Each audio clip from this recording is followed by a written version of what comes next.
All right. And we're back. Yes. You are watching Quiet in the Back. Quiet in the Back. Shh. Shut up.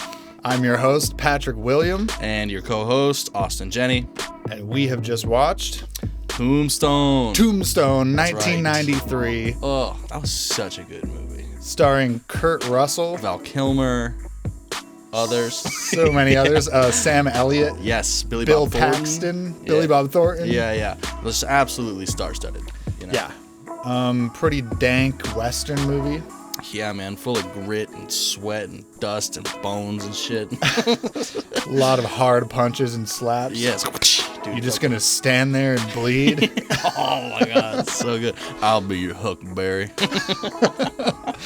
This movie is infinitely quotable. Oh, God. There's just too many one-liners. Did you write some of them down? I wrote a couple good quotes down. Nice. Yeah, we'll awesome. get to them. Yeah, perfect. If I have my notes. Uh-oh. Well, we'll see. We'll see. Yeah, it's got some great dialogue, some iconic moments. Absolutely. It's mostly historically accurate. Yeah, 60%. That's pretty good, That's dude. what we've seen. 6 out of 10 historical accuracy. That's the majority. That's all you need. What we read is that a lot of the characters were real people. Obviously, like some of them are known, but a lot of them were real. Some were made up just to fill in the holes of the narrative. Definitely. A lot of the events did happen, but the order of the events in the movie are sort of like massaged to tell a more pleasing story. Yeah, there's a few like specifically really iconic events like the OK Corral gun show. The shootout at the OK Corral. That's right. A lot of those things did happen, and then it's just up to the screenplay writer and director to like choose what kind of story they want to piece together, but it's mostly historically accurate. And they did a goddamn good job. Yeah. I'm fucking impressed, dude. It was my first watch. I loved it. I loved it too. Real mustaches. Blows my mind, dude. I can't believe it. Makes me sad. At the beginning of this movie, you're seeing a lot of prime mustaches. And close-ups of these mustaches. Austin and I look at each other like, you think that's fake? How many of these do you think is real? I was questioning it the whole time. Yeah, I was pretty convinced there was a lot of glue-on mustaches, but apparently not. We looked it up after, and those were real mustaches. Real mustaches. That's right. You come to Tombstone for real mustaches. Tombstone, Arizona, home of the stash. My favorite mustache is the anti-Hitler stash. Just here, baby. It's just the sides the anti-fash stash. The cleaned out middle. It's such a bad look. It really, I just don't get it. But I don't know. Whatever. Is it just what he can grow? Probably. It's just all he can get. If all you can grow is the sides of the mustache, you're going to want to be shaving. You probably look pretty good shaving clean, man. I imagine you would. You had a face for a clean shave. That's all right. Style like that wasn't what they're worried about. They're worried about not getting shot and getting TB. I mean, they have the sunburned, tanned leather faces of a man who has never been in the shade. Oh, yeah. Their faces are covered in dirt and mud. All the time, man. It's like, yet somehow the shirts are still staying white. Sometimes. Well, yeah. Yeah, a lot of them are pretty white. Maybe they're just new shirts every time. They're just throwing them away. I don't think they're doing laundry. Yeah, no, I didn't see a single laundry scene. So. There's a lot of men in like full wool suits with like clean pressed white shirts and like bow ties and stuff. And I just don't see how that computes with Arizona climate. No. The sweat. The wool. The wool sweat. Could you imagine how wet those boys are under their clothes? Yikes. Yeah, that's not a pretty picture. No thanks. Sorry. Well, what's the beginning of this movie? That's a good question. It took us on a long ride. We start the movie actually with the bad guys.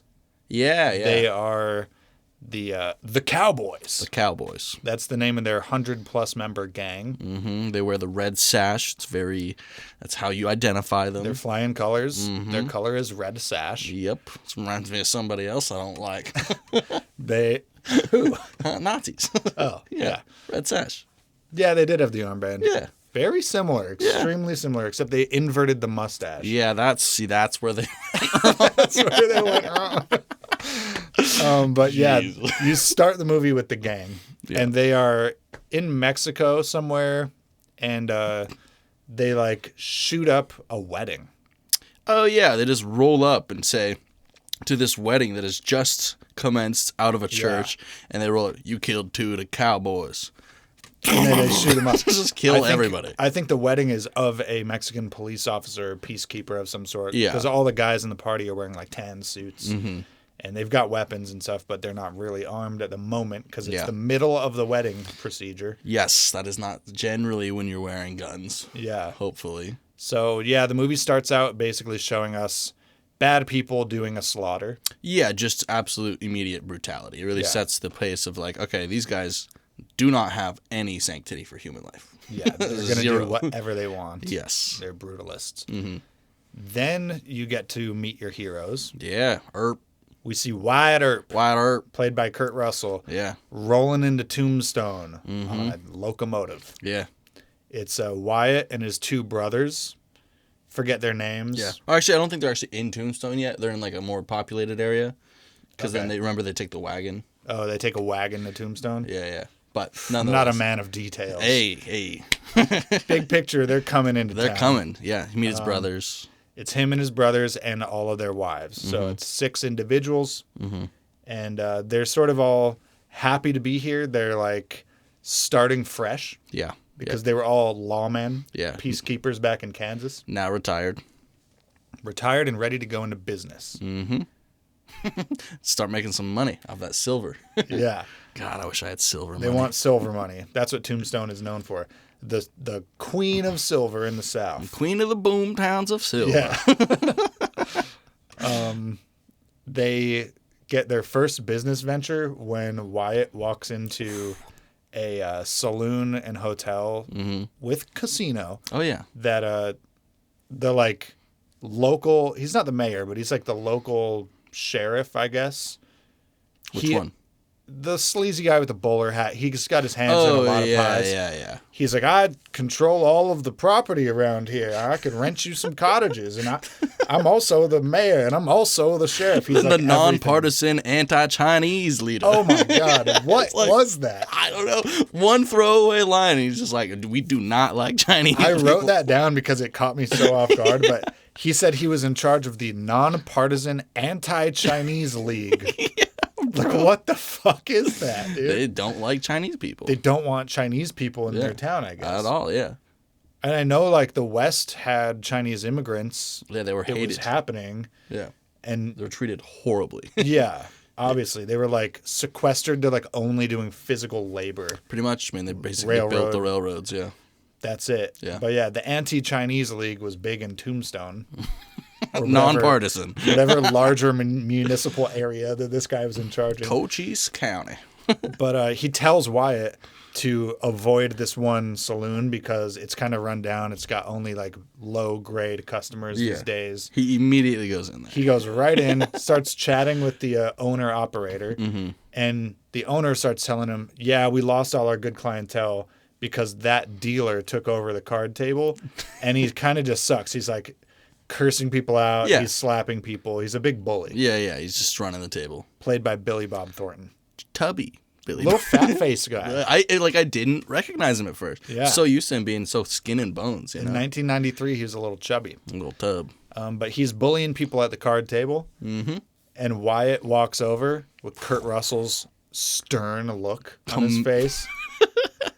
Dude, and commence the manhandling. Do you remember what he said to him? No. He walks over. He's like, I just came over to let you know you're in my chair. Yeah. The guy's like, what? He's like, that's my chair. Yeah, you're sitting in my chair. You're sitting in my seat. And he gets up and he's like, obviously contesting it, but he's got fear in his eyes. And Kurt calls him out on that right away. He's like, I can tell you're afraid. Then he slaps the shit out of him right away. Dude, right away. Like hard backhand. Yeah. And then he just looks him in his eyes. And then he slaps him again. He's like, you going to do something? And he slaps him a third time. Didn't think so. He's going to stand there and bleed. Yeah. You just going to do anything or just stand there and bleed? That's the hardest shit I've ever heard, dude. Man, Kurt Russell's mustache is intimidating as shit in that scene. Yep, for sure. It's jumping out at you. It's stern. It's stiff. It's not quivering. Not at all. It's slapping you until you bleed. Oh, my God. But he runs that guy out of town, and then he comes back over to the saloon owner, And he's like, I believe a 25% interest on the house take should be enough. Yeah. And he makes a deal. 25% total of the house take. Of the house take. Yeah. So now Wyatt Earp runs the card games in that hotel, and he gets a quarter of the take. Yeah, that's fucking sick. That's dude. business. That's big money, too, really. No more job interviews, guys. No. You walk into a business, identify their problems, solve those problems, and take a cut. Demand the money. That's right. And you do it with slapping. Yes, violence only. These are violence-based solutions to the marketplace's problems. That's right. It's a free market. It's a crazy way to get some money. It's like reverse mafia tactics, where like the mafia comes to your business and like, be a shame if something happened. Imagine the exact opposite of a mafia enforcer policy. You walk in, fix the problem right away. Literally, immediately. The moment you walk into the building. Oh, good guy politics. That's right. So that's our introduction to business in the greater Tombstone area. Yeah, and kind of how like Wyatt Earp operates to an extent. You know, he's a hard man who's no nonsense. A little bit of action first, questions later, often sort of thing. But yeah, it's a good introduction. Yeah, he does not take any shit. No, not at all, and he continues to not take any shit. Yeah. And he's got his brothers at his back, and all three of them are like a pretty intimidating trio. And then we get to meet Doc Holliday. Doc Holliday. Dude, Val Kilmer really crushes that. He's got so much charisma, and his character is just written so entertainingly. Absolutely. The way he says every word, I just like hang on it. I want him to keep talking. His accent. Yeah, for real. He's like, do I hate this man? He's like, an educated man. Now I'm sure I hate you. I'm sure of it. The way it rolls off his tongue is so good. Yeah, for sure. We meet him. He's playing cards, right? Yeah. Well, he actually stops Billy Bob from shooting Wyatt. Yeah, in the streets. Yeah, because Billy Bob Thornton comes out with a shotgun. He's all pissed off for getting kicked out of his place. And he just sees Doc Holliday enter out of a bar. And he's like, like this, he just stops in his tracks. Yeah. He's like, put that gun down. I think we do meet Doc Holliday first playing cards. Oh, yeah, single. With his woman. Yeah, alone. And then, the first time that Doc Holliday and Wyatt Earp meet in town is Doc Holliday, like, preventing a fight from happening based on, like, reputation alone. Yeah, that's it. He doesn't even, like, he's immediately known, too. He doesn't even say who he is. He calls the guy out by name. He's like, I didn't know you were in town. And the guy just like freezes up. Like, oh, Doc Holliday. Like, and then he proceeds to leave.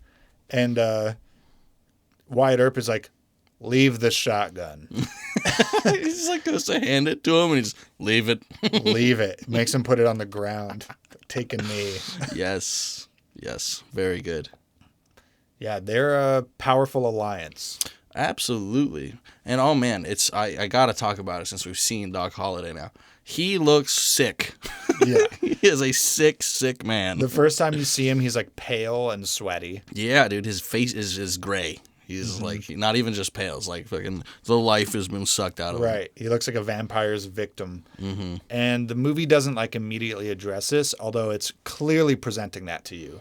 To be observed. Like, they want you to be able to tell he's sick. They're not really touching it yet. But eventually it will come out that the guy has got, I think, tuberculosis. He's got TB. A doctor at one point looks at him and says that he believes 60% of his lung has eroded. Yeah. Jesus Christ. Dude. Everyone calls him a lunger. Yeah. Who's with the lunger? Who's the lunger? You ready to die, lunger? Dude, the vocabulary choices in this movie were It's wild. Excellent. Yeah, it's crazy. I think that's probably pretty faithful.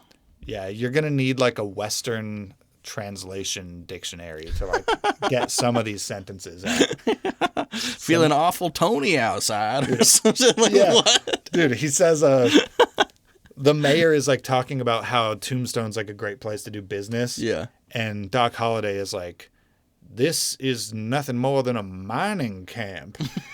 And the mayor like looks around. He's like, awful Tony for a mining camp. Yeah, Tony, so it must be fancy. Like, yeah. Huh. But I thought in that moment that Awful Tony would be a great rap name. It would be a good name. Yeah, especially if your name's already Tony, but even if it's not. Even if it's not, just Awful Tony. But you got to dress nice if you're going to be Awful Tony. Definitely. And then then you can sample the movie. Awful Tony for a mining town. That's hard. Yes. But yeah, the vocabulary was awesome. It was. It was a little hard to follow. Not very often, though. In kind of a fun way. It leaves you scratching your head like, what the fuck did he just say? Yeah. But you know what he meant. Yes.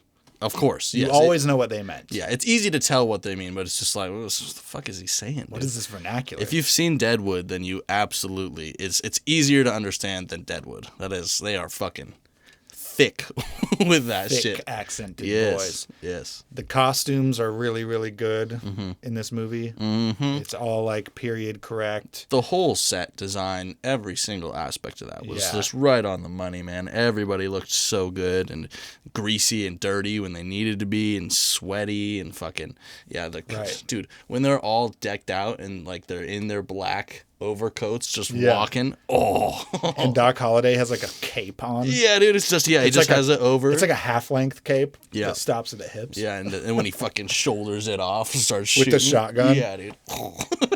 When they go to the to regulate on the OK Corral, they like Wyatt Earp is like, give the shotgun to Doc Holliday.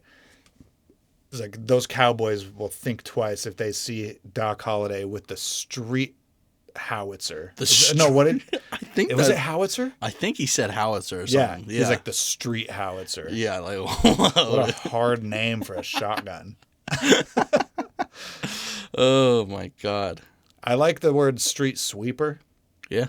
That's a pretty badass term for your large weapon.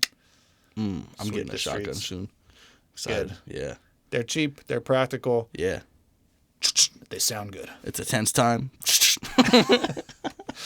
But yeah, Doc Holliday's a great character. He's got so many quotables. Yeah, man. Like you said, charisma, swagger. And could you imagine if he wasn't sick with TB, what his charisma levels would have been? I literally can't. It would have been too strong. We wouldn't have been able to watch the movie. It's like, my dear, you're not wearing a bustle. A bustle? We never looked up what a bustle was. How lewd. His woman comes and sits on his lap at the card table, and that's what he remarks. He's like, he's like, oh my, not wearing a bustle. A bustle. We surmise that bustle must be some sort of undergarment that women wore. Maybe it's like the wiring parts. Yeah. Because he only notices because she sits on his lap. Yeah. So presumably a bustle would like prevent you from being able to sit on a man's lap comfortably. Yeah. I have no fucking idea. It could be that. It could be something to ride with horses. It could be something like a corset. I don't fucking know. Let's see. So we've hit my top 5 notes. Yeah, nice. Anti-Chinese League, bustle, how many of the mustaches are fake, and Awful Tony. The other one that had us scratching our heads at first, but they do address it later, laudanum. Laudanum. I've checked every store in town, and not a one of them are selling any laudanum. Laudanum. So I could get some laudanum. Laudanum. We were like, what the fuck is laudanum? Yeah. Clear what it is now. It is liquid opium that you drink. Yeah, definitely. Something you buy from an old-time store. Dude, that should be allowed. Let me buy lean at the grocery store, please. Imagine if Wyatt Earp had promethazine. Wyatt Earp. I'll be a huckleberry. No. But his wife, it sort of is like slowly revealed to what extent, but his wife does have an addiction to opium. For sure. Yeah, she's been swigging off that bottle. She goes through like withdrawals, and then she needs some more, and then she's claiming she's fine. He's like, you should see a doctor. She's like, I do not need a doctor. Sips her opium. It's like, clearly you do. Yeah, obviously. It actually sort of feeds into one of the main plot points, which is like the love interest. Wyatt Earp falls in love with this actress who comes to town. Josephine. And she's quite lovely, charismatic. She's more like outgoing and charming. Yeah, and like a free-spirited person. Yeah, a bit of a vibrant energy that his wife lacks. Yeah. But the fact that she has this addiction sort of like feeds into the fact that he is unhappy. Yeah, like he's tied down. That, exactly. It's just like a classic marriage that's like run its course, and now she's not like the woman that he fell in love with anymore. Absolutely, but he still has sympathy for her. Right. He's not like cheating on her. Yeah, like. In fact, he's an oak. He's an oak. That's right. He's hard as an oak. What would you do if she walked in right now? He's like, I'd ignore her. It's like, okay, I'll hold you to that word. And then he turns around, she's right there. Yeah. Yeah. He ignored her. He's an oak. Yeah. But he can't fight his feelings, and like the next time they meet, they're like on a horseback and they're flirting, talking about how her mare's in heat. Yeah, that's some crazy shit. He's like, we should probably separate them. She's like, why don't we just ride it out of them? And they do like a horse chase. Yeah, and a scary little tumble down a hill almost, dude. Yeah. I cannot imagine riding a horse that fast, like down a slant like that. And they're going at like max speed for like as fast as the horse can go down the hill is what they're going for. Yeah. That would be so hard. Terrifying too. It's a steep hill. They're riding a horse max speed downhill, like leaning back so far. Yeah, dude. Huh. Don't break your bustle. Don't you bring up my bustle, boy. But pretty quickly into, I would say maybe the end of the first act of this movie, if you want to try to break it down, we start to see a little bit more of like the violence emerging. Yeah. Due to like the Cowboys gang. Yeah. Kind of like terrorizing people in town. Yeah, I mean just like random. What would you say that probably the end of that is probably when what's his face guy who's the only one wearing the full red goes out to the opium den and then starts just blasting. The leader of the Cowboys, his name is Curly Bill. Mm-hmm. And he goes to the opium den. He gets all high and he's like, I feel amazing. Yeah. And then he just stumbles into the street and starts shooting his guns. Just randomly. Like at people. Yeah, yeah. I don't think he actually like shoots a person, but he like shoots at their feet. Like he shoots past them and like he's like shooting the buildings and the lights and stuff. He's terrorizing the town. Yeah. And then they're just inside still is doing, gambling and stuff. Wyatt's at his job. And they don't want to get involved. Like the Earps, Wyatt is retired. Yeah, he done. Not a prayer. I'm not a lawman. So the sheriff, an older man, goes out reluctantly. Like he does not want to deal with this. Yeah. He goes out to deal with it, and he gets himself shot.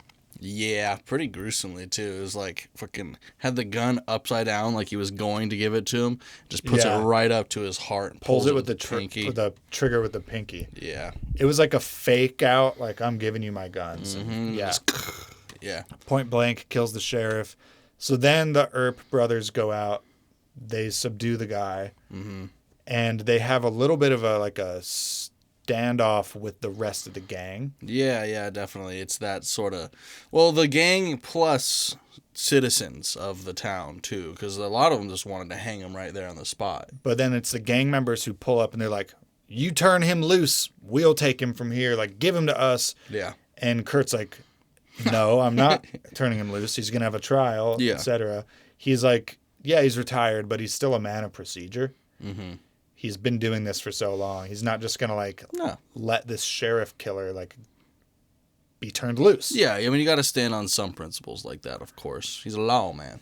Yeah, and so that's like the big first conflict between the Earps and the Cowboys is he defies their power in plain sight, in public view of the whole rest of the town. Yep, that irks a lot of them. Yeah. Big time. And it's creating a domino effect that's going to continue tipping throughout the entire second act of the movie. Mm-hmm. God. The Cowboys are not comfortable with someone else exerting control over the situation. Not whatsoever. They've been flexing on this sheriff who's more of a figurehead sheriff. Yeah, he's a pushover. He's not going to actually do anything. They have 100 people with all guns. So the gang runs the town, and now all of a sudden their power is being questioned by an actual badass peacemaker. I mean, legendary, truly, and who's friends with also legendary gunslinger Doc Holliday, the best gun in the West. Yeah, everyone knows it. Yeah. So these men have strong reputations, and they just took decisive action. Mm-hmm. And it's setting off a cascade of events. Bad things are coming. Fucked up cascade of events, dude. Shit fucking goes crazy in this movie. It's ridiculous. Yeah. The mayor asks them to formally like become the sheriffs. Yeah, they're still denying it. They don't want to do it. Mm-hmm. But finally, like the older brother, Sam Elliott. My voice is like Butter. Maple falling down the molasses coming down the tree. He takes the job offer because he is like too honorable. Like he can't stand the sight of these like terrified citizens. Yeah, he says seeing them is just like slapping me in the face. Yeah, it's the same exact feeling. So he feels like a moral obligation to take the reins yeah. of becoming the sheriff. Yeah. Wyatt's not happy about this. He wants to stay out of it. And his younger brother Morgan decides to follow the eldest. Yeah, he shows that he's been deputized. He like pulls his jacket aside and there's a star. He's like, "You gotta back your brother's play." I figured you would. I like that phrase. You gotta back your brother's play. Yeah. It's like, well, this is what he thinks is right. I'm just gonna support him no matter what. Are they actual brothers? Yeah. Okay. I couldn't actually tell. Couldn't remember. Yeah. And I looked it up. There's actually 9 Earp siblings in real life. Fuck. They only include 3 in the movie. Yeah. Damn, so they were a whole posse. There's a bunch of sisters and a few more brothers. Oh, wow. Huh. Yeah. The Earps were a big crew. Big crew. Gang. Earp gang. Why? Earp gang. Why? Oh, I can't really remember what happens from there. Well, there's a great sort of like conflict scene in the saloon that Wyatt Earp is running. Yeah. So Wyatt's at the card dealer's table, and Doc Holliday's next to him playing cards. Yeah. And then the 2 newcomers are the leaders of the gang. It's Curly Bill. Yeah. And Johnny Ringo, who's like their Doc Holliday. Yeah, he's the big old gunslinger. Big gun man. So it's sort of like this is like the big face-off, the first time you get a real face-off between like both factions. Mm-hmm. It's the 2 leaders of the gang and the 2 toughest guys from the Earp side. Yeah, They're all at this card table. And Johnny Ringo is like menacing them, like not outright saying like I'm gonna shoot you, but implying it. Yeah. And he pulls his gun out and he's like doing all these gun tricks. It's really protracted. Like yeah, it is. He's doing a very long time. A lot of little gun spins, like side spins, like vertical, like it's like what's that basketball team, dude? It's like Harlem Globetrotters of gunplay. Yes. He's doing like Globetrotter tricks with the basketball. Nice. That's bad. Someone should make an edit of that scene with the Globetrotters music. Fucking Photoshop a basketball in his hands. Yeah. But he's doing it to like threaten them, to show like this is how good I am with a gun. And he's like making a big scene. Everyone's watching like, ooh, ah. Like, yeah. They'll clap at the end and stuff. Yeah, like very impressive. Fucking Val Kilmer's so good, dude. It's so good. Doc Holliday, instead of like matching the intensity level, just takes his little whiskey cup and just with the cup. It's like a little tin cup. Yeah. And he's doing it all half-assed. Doing the tricks with the cup. Everyone's fucking laughing. Yeah, he's clowning this guy. Yeah. And by the end of the scene, everyone's laughing at Johnny Ringo, and they like understand who's in control of the situation. Absolutely. They hate it too. Clearly. Oh, yeah. They're clearly upset. It's sort of a hit to their pride. Yeah. We also found out that little thing that Doc Holliday does, spinning the cup, was totally improvised. That's fucking cool. That was just an improv moment at the tail end of the scene, I guess. So I'm glad they kept rolling. Yeah, no shit. Yeah, early cut, dude. Yeah, because like the people in the back laughing and stuff must have just been like truly amused. Like, he's just like being funny. Val Kilmer crushes. Crushes, dude. Another little tidbit. Maybe we throw this out there now. Maybe 2 tidbits actually. Yeah. At the end of the movie, we found a credit that opened our eyes. George Cosmatos. And we know that name from Mandy. Yeah, Panos Cosmatos is the writer and director of Mandy. Yes, one of our favorite films. And we looked it up, and that is the son of George Cosmatos, who is in charge of this movie. But I say in charge. Yeah. Really, the original director and screenwriter for this movie had to back out because he got way behind schedule. Mm-hmm. And then Sylvester Stallone did something similar, and he recommended to Kurt Russell that he does this move. Yeah. Kurt Russell hired George Cosmatos as a yes man. Yeah, just to do whatever the fuck Kurt wants. Kurt silently directed the movie from there on out. Yeah. He was in total control of the production of the movie and had George Cosmatos on as the director as like just a suit. Like he just like a role to play. He must have had such a perfect vision in his head. Right. Like, I mean, to be that, like, just like fully convicted that, like, I'm gonna just direct this movie. I know what this movie needs. Yeah. I'm so invested in my character. I can see how it's supposed to go. And it was a critical success. He was right on the fucking money. I don't know really what I would change about that movie. Not much. We'll get into scores later. Scores? Yeah. Oh, yeah. Yeah. I don't think it's a 10, though. No. But it's close. It's up there. It's not a 10. No. But it's good. It's damn good. Damn good. I really like the number of close-ups. Oh my God, that one scene, dude. Right before, is it the OK Corral? Yeah, it's Dude, just close-up just to face, close-up to face. close-up. You're just seeing like chin to forehead. Yeah. Sweaty. Mustache is like looking 60% around. of the frame. Everyone's looking at each other. It was like a real throwback to like the original spaghetti westerns. Yeah, absolutely. The Clint Eastwood era. Mm-hmm. So many like gritty close-ups where like you're just seeing like this much of the face. Scowl. This movie really did that part well. Yeah. Some really good sort of iconic Western cinematography overall. Absolutely. I love those big shots of like the Arizona desert with the sun in the background. Everything's so orange and yellow. Like a wagon on the horizon, a silhouetted horse. Mm-hmm. That also reminds me of that awesome theater scene where he's using a bottle of whiskey to color a stage light. Yeah, there's a neat. theater performance, and the guy in the back who's like controlling the spotlight. They show him. He's just got a bottle of whiskey as a filter, and he's just shaking it a little bit and creating you can like the see ripple. him doing that throughout the scene. Like, he's just back there doing it, even when the scene is focusing on other things. Oh yeah, you can look for it, and he's back there doing that. No, that's fucking sweet. I'm sure they totally did that. I love attention to details like that. Yeah, man. Where like the whole scene feels alive, not just the part that you're looking at. Yeah, especially that entire theater scene, which we should actually probably talk about. Dude, the amount of gunfire that took place during that theater show is probably wild. like 45 bullets or something ridiculous. You know. So this like traveling theater troupe comes to town. Yeah, that's where we met Josephine earlier. Mm-hmm.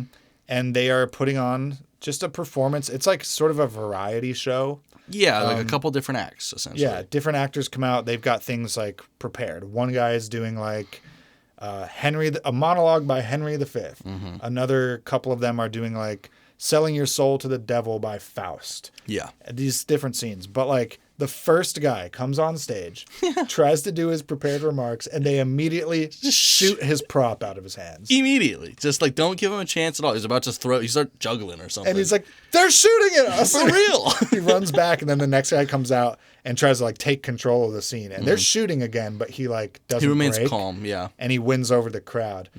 And then once they're won over, to show their excitement, they're just shooting the ceiling. That ceiling I don't even know. There's so many holes in the foundation and structure of that building. Really hoping for like one camera. Just show you the light coming through. Just show me the roof out real quick.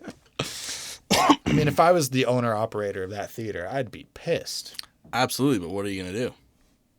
It's the Cowboys gang. You can't do anything. I mean, you have like 50 guys with guns. You got to be like, I guess shoot my ceiling. Shoot the theater, I guess. This is better than clapping. I guess so. So that was a wild theater experience. It was. But it was just overall as a scene, it was a very, like you said, full scene. And I loved it. Tons of detail in there. Yeah, really cool. There's another great quote. Oh, yeah? Hit me. From Doc Holliday. All the quotes are from Doc Holliday. Almost all of them. Mm-hmm. He comes out drunk after a card game to like lend his support to a potential shootout. And one of the guys is like, "You're drunk as hell. You're probably seeing double." Yeah. And he's like swaying with one gun out. And he's like, "I got another gun for the both of you." He's like, he is seeing double. And he's got 2 guns, one for the real one for the double vision. So good. Yes. Yeah, it's also exemplified, all of it, everything he says. It wouldn't be even close to as cool if he didn't have that perfect accent. Yeah. I don't get it. I don't know how he was able to nail it so well. Val Kilmer personally gets a 10 out of 10. 100%. And honestly, Kurt Russell. Yeah, man. Also. Except for that one no. I didn't like that no very much. The no? Yeah. When he wades out into the creek? Yeah. Just like, I like the first no and the second no, but when he goes to actually shoot him with a shotgun, no. It's just like they slow-moed it a little, I feel like, too. You know? To make it more like epic feeling. It was a slight miss for me. Should we talk about that scene? Probably. It's a little later in the movie. It is later. But fuck it. It's pretty cool. Yeah. I mean, it's not like spoiler.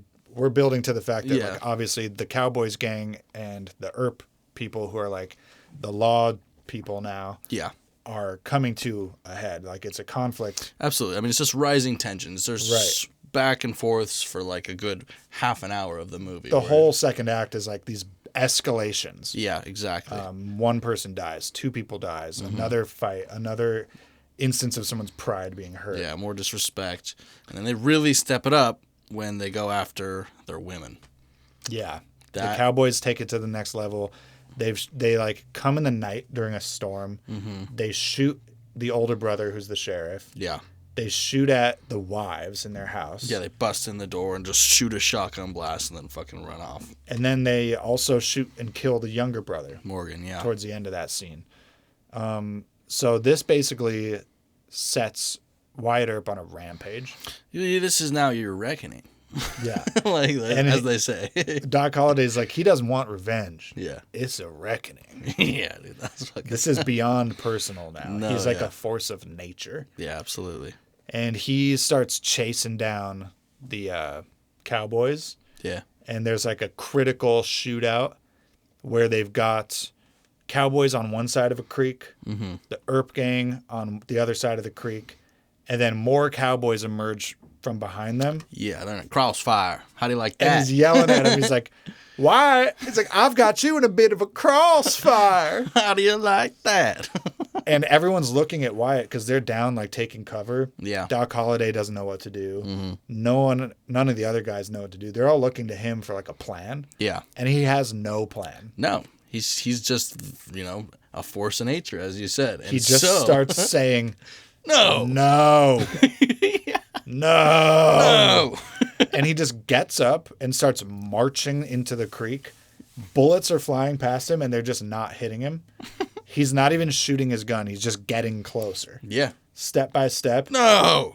He's just going, no. Like, it's like he's like a paladin with like the blessing of a deity. Yeah, nothing and he's can just hit like, him. yeah, he's like, I cast Tyr's blessing. And he just like walks in and just shoots this guy, Curly Bill, with a shotgun. Yeah, and then basically takes out the majority of the other people by himself. In the middle of the creek. No one can hit him. No, that goes to show those fucking pistols.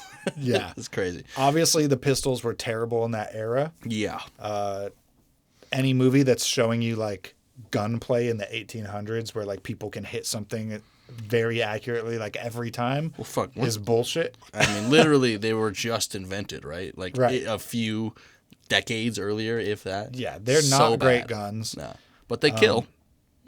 The closer you are, the better they work. Yes. That's why a lot of those duels are like, you just take 10 paces and then, it's like this close. Like, but that's neither here nor there. Mm-hmm. He pulls this stunt off, and we looked it up as a part of our little post-movie research, and allegedly that is a true event. Really? I didn't hear you say that. Yeah, that happened. Fuck. One of the guys from the Cowboys gang, like, who survived that, went back and, like, told people exactly what happened. He just couldn't be hit. It matches the description. The description he gave matches what you see in the movie, which is that he just walked into the river, no one could hit him, and he killed everyone. It's crazy. Chosen by God. Right. It's a reckoning. That's right. That's sick. I mean, if you're going to get a reputation, that's that's one way to do it, man. Absolutely. Yeah. Just people think you're real a fucking lucky deity. Yeah. No shit. Do you think Doc Holliday or Wyatt Earp was more famous?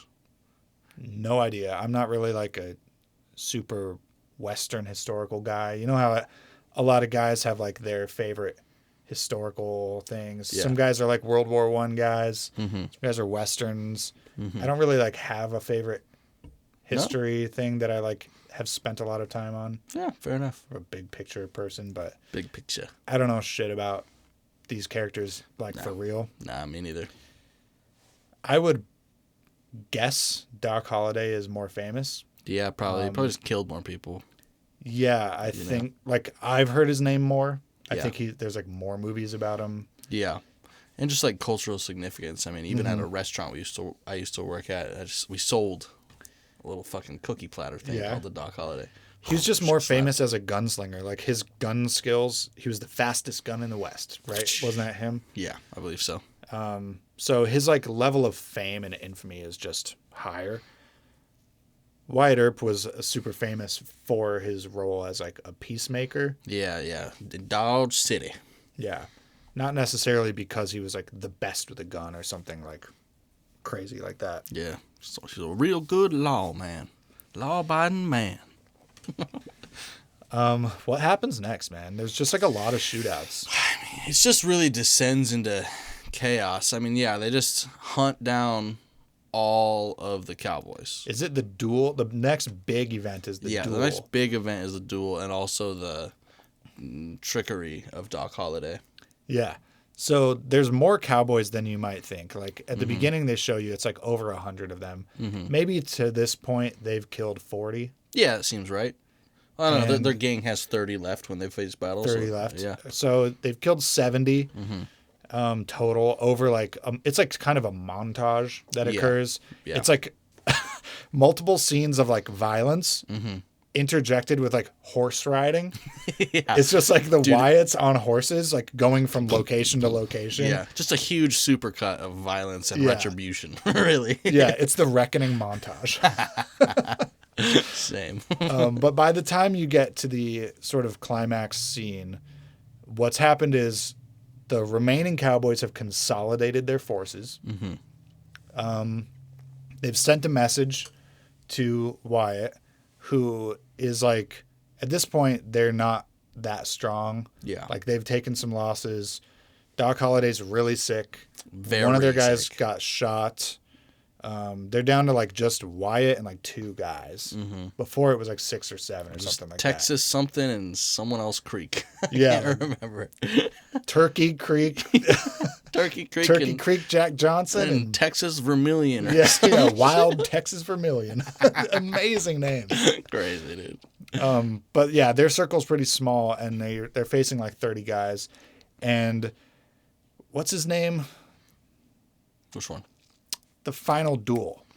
That's Ringo. Johnny Ringo gives him the chance to fight him one-on-one to settle it. Which is, why would you do that? Because he's a prideful man. It's just pride, right? Yeah, that's it. Pride and stupidity. Yeah. You know? What does Doc Holliday say about him? Because they're discussing Johnny Ringo. He's got a hole right through the middle of him that can never be filled by no matter how much killing, stealing, or anything else. Wyatt is like, what drives a man to be like this? And Doc Holliday's like, he wants revenge. For what? For being born. Shit.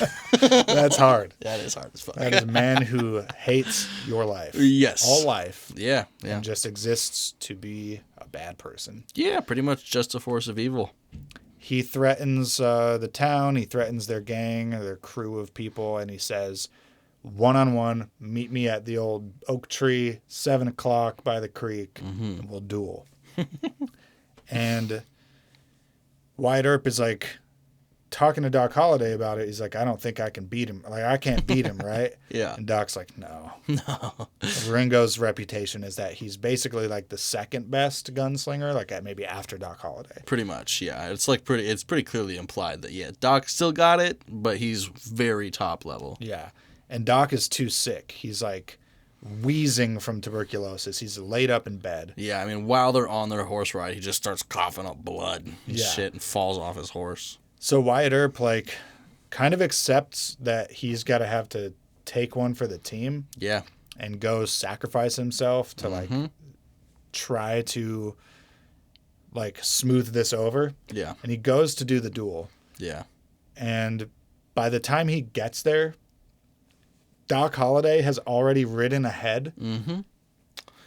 Dude, the way he comes out, that's when he says, "I'll be your Huckleberry." Yeah. Yeah. Because earlier in the movie he says, "I'm your Huckleberry." Yeah. But the famous quote is, "I'll be your Huckleberry." Yeah, he steps out he just sees a shadow, and Ringo's like, well, look who decided to show up. Wyatt Earp, I thought you wouldn't show. Yeah. And then it's the silhouette, and it's just Doc Holliday, and he doesn't look that sick. He's not that sick. And Ringo's face just is like, oh no. He's like, my fight's not with you, Holliday. Yeah. He's like, we started something back in town that has to be finished. You wanted my blood and soul. And he's like, no, I was just having fun with you. I was just playing. And then Doc Holliday's like, I wasn't playing. I wasn't. And they do just a classic, like, they're circling each other with their hand by their guns. Yes. Just like pacing, looking in each other's eyes. And dude, Doc's so much faster than Ringo. Yeah. It's crazy. Gets a drop on him, shoots him from a low angle up through the head. Yeah, dude. Whew. And then he like sets him down. He's like, come on, hit me. It's savage. It is. And then shows up Kurt. Yeah, finally Wyatt gets there a little, just like after this. Mm-hmm. And he realizes what Doc Holliday's done for him. Basically saved his life. Oh, definitely. Absolutely. Allowed him to live. Yeah, Wyatt Earp would have lost that duel. Don't blame me for being a hypocrite. He's like, I wasn't as sick as maybe I let on. Little sneaky bastard. Yeah. So he lied to Wyatt Earp so that he could sort of ride ahead. Because I think Wyatt Earp wouldn't have let him come because he was sick. Yeah, definitely. And I mean, that probably really... that amount of physical activity while he was already that sick probably was just like, all right, you're about to die. It does push him to the edge. Like eventually very soon after that, he does die of his tuberculosis, like in bed. Pretty sad. Yeah. Wyatt Earp is like playing cards with him. He refuses to leave the bed and he keeps like trying to cheer him up, and Doc knows he's dead. He's accepted it. Yeah. And he's like, if you're really my friend, the only thing that you can do for me right now is go away and live for me. Live a cool life. Yeah. He says, Wyatt is like, I just want to have a normal life. Why can't we have a normal life? And he's got a great quote. Yeah. He says, there's no such thing as a normal life. There's just life. Yeah, absolutely. You got to stop attaching all of your prescriptions to life. It's never going to go the way that you want it to go. It's just going to go the way it goes. Go with the flow, baby. Yeah. So he says, like, you should go find that actress, like, go chase her, be happy, live a life with her. Yeah. Oh. Yeah. I liked Doc a lot. Yeah. Yeah. He's the heart and soul of their whole operation. He really is. And pretty, immoral, too, which I fuck with.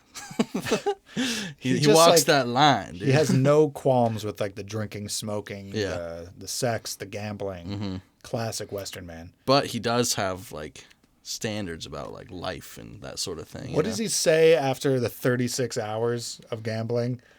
Wyatt comes in to check on him, and his woman's like, you got to get him out of here. He's been sat there for 36 hours gambling, and he just won't quit. And he's like, I think you've had enough. And he looks up at Wyatt. He's like, I haven't even begun to defile myself yet. And he like puts his hand on him. He's like, don't paw at me. I won't be pawed at. I haven't even begun to defile myself. After 36 hours. What are you talking about, bro? That's crazy. He's got 40% of his lungs left. He's like 36 hours at the poker table. He looks fucking gray. He's like a zombie. He's like, I have not begun to defile myself. That is so fucking incredible crazy. Character. Yeah, seriously. So yeah, to conclude the movie, Wyatt Earp does... I think his wife also dies. It's stated at the end of the movie. Yeah, that she died of her overdosed addiction. soon after leaving Tombstone. And he goes and pursues that beautiful actress he met in earlier scenes. And he just like follows the theater troupe. Yeah. And finds her in Denver. Yeah.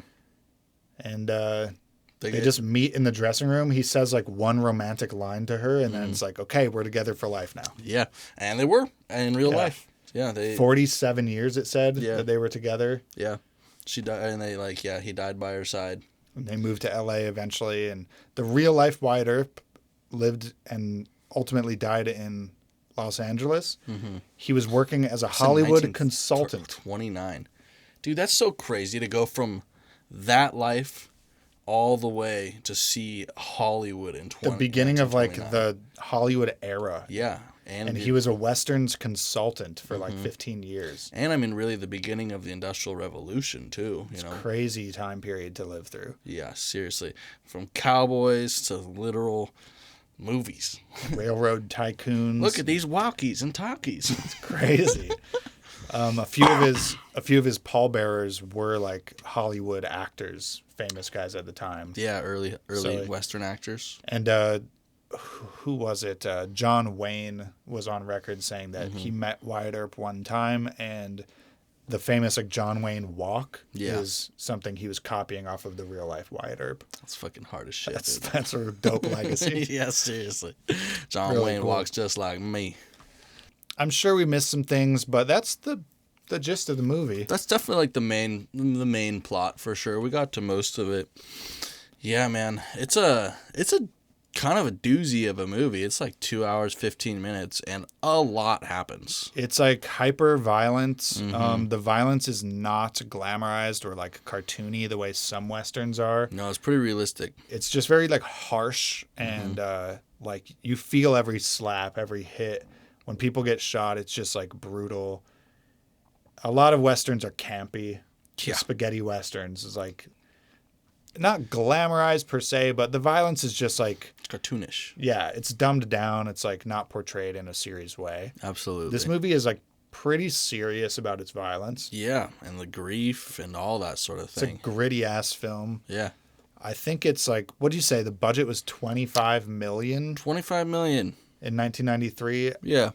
Compared to other movies, that's not a huge budget. No, not really. I mean, I bet most of it was the crazy fucking cast and just building out that set and costume. Yeah, and paying your like huge staff of union Hollywood workers to like run all of that, because you're essentially assembling together like a small town of people. Yeah. In the desert somewhere to film that, with like a fake town and then a real like camp of like all the producers' tents and all that shit. It's Absolutely. like a huge affair. Yeah. You know, doing a movie on location like that is like setting up a Burning Man. That would be so much fun to be a part of. Ugh. That's probably where most of the budget went to, like Kurt Russell, Sam Elliott, and then like staff. Yeah. But the movie didn't particularly like look expensive. Like no, the shots are like seemed easy to achieve, like fairly straightforward. Yeah. Not a bunch of crazy camera work. Well, I mean, some of the horse riding scenes got pretty intense later on. Cool horse riding scenes, but you just never got the sense that they were using like huge cranes or dollies or like, I don't know. It just seemed like a simple film from a technique perspective. Yeah. And it was just really good costumes, really good sets, great acting. Mm-hmm. I wonder if that's affected by Kurt having such a vital role as the director. I'm not sure if he directed anything else before this. Yeah, I don't know his history as a director. Yeah. But he did a good job with it. Fucking nailed it. Knocked it out of the park, boys. Yeah. Knows his fundamentals. Well, I imagine he's probably been on the other side he was on the other side of that camera so much before that. Yeah. And I know like a lot of multi-talented, like I've seen in an interview, I'm blanking on who it was, but they were saying that like, if you want to be the best possible actor you can be, you need to understand the entire craft. Like all the best actors understand elements of lighting, directing, blocking. Yeah, you can't just be you can't actor. Be a dumb face. Like these people are professionals. Like the best actors understand what's happening. Absolutely. And then similarly, like the best writers are writing for something that can be shot. Like they're writing things that people can actually act and will have emotion. Like of course, it's all interconnected in a way where the professionals strive at a level where like they're fundamentally multi-talented. Yes, I mean they have to be, so you can work with the other fundamentally multi-talented people. Yeah, you know, it's just like it's such a step above like someone who's probably writing for like a soap opera. You know, it's like okay, for sure. But yeah, he's a very talented man. I'm sure that his role in this movie is directly connected to his being cast by Quentin Tarantino in The Hateful Eight, which we'll watch eventually. Which I haven't seen. But again, fantastic mustache, great wardrobe. Love it. Just a tough guy Kurt Russell scene. I can't wait to see that. Oh, we got to do so many Tarantino movies, man. I can't decide if we should do them in a row or not. There's a few directors that I really feel like we should do as a series, like do miniseries. Yeah. I'm kind of leaning that way from Mel Brooks as well. That's not a bad idea. And maybe the project isn't like all Mel Brooks or all Tarantino, but maybe we do a month where we do our top 4 or whatever, and then the next year we could do it again. Yeah, something next like top that. 4. Yeah. But I really feel like there's just certain artists where like you're almost doing a disservice to their work to not compare it to their other work or like watch it alongside. Absolutely. There's like a trajectory, right? So iconic like that too. Like if we're going to watch like Reservoir Dogs, you've got to also watch Pulp Fiction and Jackie Brown. You have to. You have to go in that order. Yeah. Absolutely. And then I want to watch like his more recent movies together, like Django, Inglourious. Inglourious Bastards, Django, Hateful Eight, and then Once Upon a Time in Hollywood. I really feel like those 4 movies are like tight, spiritually connected. Dude, I haven't seen Django in a while, man. Or oh man, those are such good movies. It's crazy. Yeah. Yeah. But yeah, we'll do maybe like some sort of mini series for a few key, important clusters of movies. Absolutely. Fuck yeah, man. What's your score? My score for Tombstone, I think it's like 8.5. We're so aligned. Yeah. Yeah, that's exactly. Maximum like 8.7. But like it's got a little bit of cheese. Like some of the shots come across just like a little corny. Like you have these like long lingering shots on the new woman with her parasol, and it's like the lighting is soft. And it's like, oh, and it's like, okay, I get it. This is kind of like a little bit corny. Yeah, but that's like few and far between. Overall, most of the shots are awesome. All of the acting is great. Top tier. Like really great acting. I like the way they treated the violence in this movie. I like the tone, the overall tone of the movie. Yeah. It's kind of stern, but also has funny moments. The charisma of Val Kilmer. There's plenty. I mean, we laughed quite a few times, you know. Yo, bustle. You bustle. I'm not begun to defile myself. There's not a lot to not like in this movie. Seriously. You might walk away with like 1 or 2 nitpicks, but like this is a great movie. I don't think it's quite a 9 out of 10. No, I would agree. It's a strong 8 for me. Yeah, hard agree. Yeah. On the Anthony Fantano, it's a strong 8. I'll get my yellow flannel out. Dude, we should start wearing something specific for tens. Color code. Yeah, for 10s. Only for 10s. Everything else is subjective. Yeah. Well, don't hold us to that. Yeah, we'll probably forget. What you should do is like and subscribe. Yeah, hit that bell so you know when we upload. Follow us on Spotify, Apple Music, whatever you listen to the podcast on, but also go on to YouTube, subscribe to our YouTube channel, get the video. Yeah, please. Because then you get to see our beautiful faces. Yes. You get to see my new haircut. Yes, I also have a haircut. It's not as noticeable. We both have hair. Yes. Sometimes it looks good. This was Quiet in the Back. Shh. Goodbye.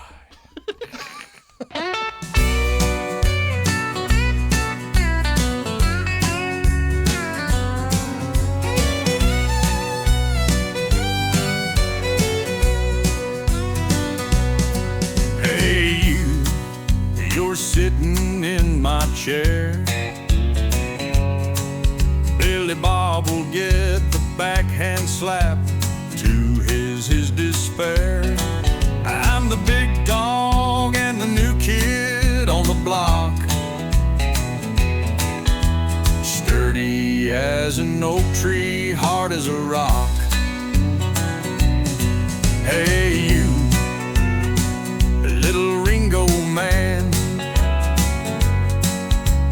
doing all your gun tricks, I copy with a can. Everybody knows that you're only second best. You said that you'll take my soul, I put one in your chest.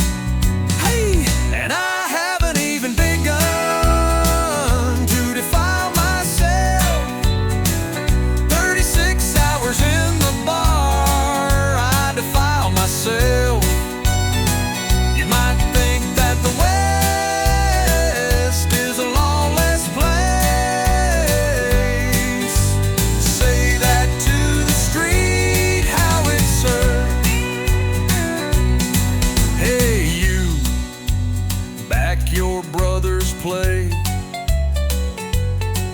If this is where the law is needed, this is where we stay.